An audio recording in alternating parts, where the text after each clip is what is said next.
महिलेच्या खून प्रकरणात आरोपी शाहनवाज महबूब शेख याची जिल्हा व सत्र न्यायाधीश शर्मा यांनी निर्दोष मुक्तता केली असल्याची माहिती अॅडव्होकेट फिरोज शेख यांनी दिली आहे। या कामी advocate Anjali Babare, advocate Ajay Rathod, advocate Abhishek Gaikwad, advocate Prashik Sonkamble, advocate Ali Nawaz Sayyed, advocate Sachin Gaikwad, advocate Basaveshwar Gornale यांनी काम पाहिले। 27 जून 2022 रोजी सोलापूर जिल्हा परिषदेच्या इमारतीलगत असलेल्या पडक्या खोलीत एका महिलेचा खून करण्यात आला होता। या प्रकरणी न्यायालयाने हा निर्णय दिला। रजिया सलीम शेख असे मयत महिलेचे नाव होते।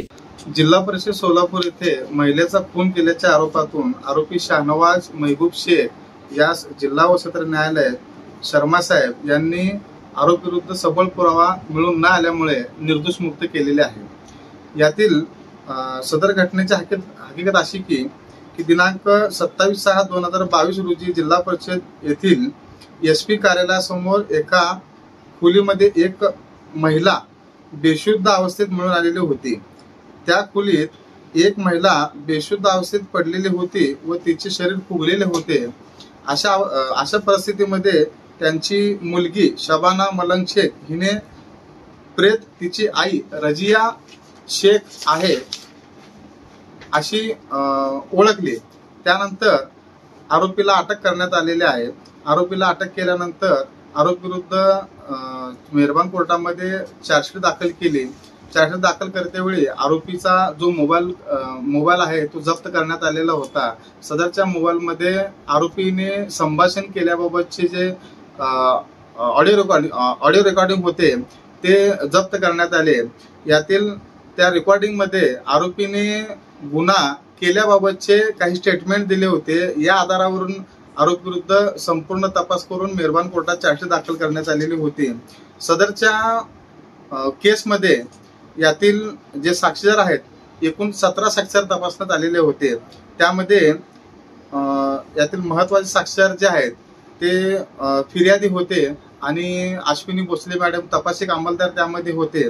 त्यामध्ये यातील आरोपीतर्फे युक्तिवाद करण्यात आला की सदरच्या युक्तिवादमध्ये आरोपीने कुठलाही गुन्हा केलेला नसून आरोपी विरुद्ध सबळ पुरावा मिळून आलेला नाही असा युक्तिवाद मेहरबान कोर्टाने ग्राह्य धरून आरोपीची निर्दोष मुक्तता केलेली आहे। यातील आरोपीतर्फे advocate Firoz Shaikh, advocate Anjali Babare, advocate Ajay Rathod, advocate Prashik Sonkamble, advocate Abhishek Gaikwad, advocate Sachin Gaikwad, advocate Ali Sayyed आणि आपले सरकार पक्षाकडून जिल्हा सरकार वकील यांनी काम पाहिलेले आहे। या केसमध्ये सर्वात मोठा मला संशय येत आहे की पोलिसांनी निष्पक्ष जांच केली का नाही केली। या केसमध्ये पोलिसांनी या केसमध्ये पोलिसांनी जे काही पुरावे दाखल केलेले होते ते पुरावे म्हणजे आरोपीला दोषी व्हावे हे असे काही पुरावे त्यामध्ये मिळून आलेले नाही। म्हणजे एकंदरीत जर बघितलं की आरोपी विरुद्ध सबळ पुरावा मिळून आले नसल्या कारणाने या आरोपीला निर्दोष मुक्त केलेले आहे।